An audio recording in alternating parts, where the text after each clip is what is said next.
মই প্ৰথমেতো আজি শিক্ষক দিৱসৰ দিনা সন্মানীয় সমূহ ৰাজ্যখনৰ শিক্ষাগুৰুসকলক শুভেচ্ছা জ্ঞাপন কৰিছোঁ, অভিনন্দন জ্ঞাপন কৰিছোঁ।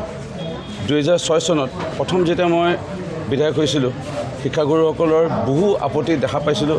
ৰাস্তাত প্ৰতিবাদ, ধৰ্ণা, গছৰ তলত আমৰণ অনশন, বিভিন্ন প্ৰতিবাদ, লাহে লাহে প্ৰতিবাদবোৰ নোহোৱা এটা পৰিৱেশ দেশৰ প্ৰধানমন্ত্ৰী নৰেন্দ্ৰ মোদী ডাঙৰীয়াৰ দায়িত্ব গ্ৰহণ কৰাৰ পিছতে অসমৰ মাননীয় মুখ্যমন্ত্ৰী ডক্টৰ হিমন্ত বিশ্ব শৰ্মা ডাঙৰীয়া এই দায়িত্ব লোৱাৰ পিছত এটা সুন্দৰ পৰিৱেশ সূচনা হৈছে। এটা কথা ঠিক, সপোন থাকে প্ৰত্যেকৰে, শিক্ষাগুৰুসকলৰ সপোন। এনেও শিক্ষাগুৰু পাইছিলোঁ, তেওঁলোকে চাইকেল চলাই অৱসৰ লৈছিল, তেওঁলোকে দৰমহা পাই আছিল, ঘৰ চলি আছিল।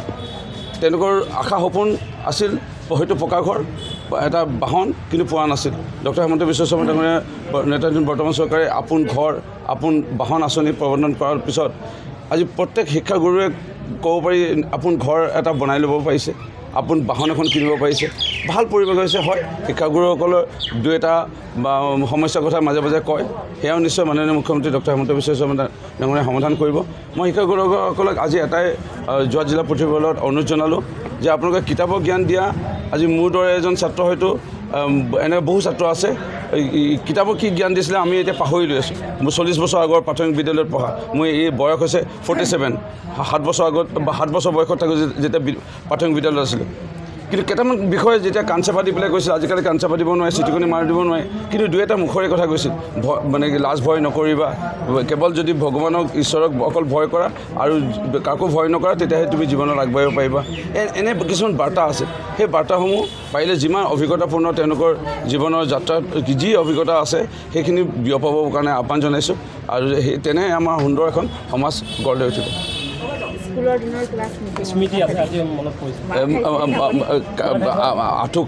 আঁঠুকৰাই পেলাই কাণ চেপা দিয়া, আকৌ সেই মেডামে গৈ পেলাই আকৌ কানি আকৌ দেউতা মা তোমালোকৰ কাৰণে বহুত কষ্ট কৰে, তোমালোকে এইবোৰ বদমাচি নকৰিবা, এনেকৈ বুলি কৈ পেলাই আকৌ মৰম কৰি সাৱটি লৈ আনে। আমি সৰুকৈ কণা এইবোৰ কথা মনত পৰিছে, আজি কাণ চেপা দিয়াৰ কথা মনত পৰিছে, চিটিকনি মাৰৰ কথা মনত পৰিছে, বহুত কথা মনত পৰিছে।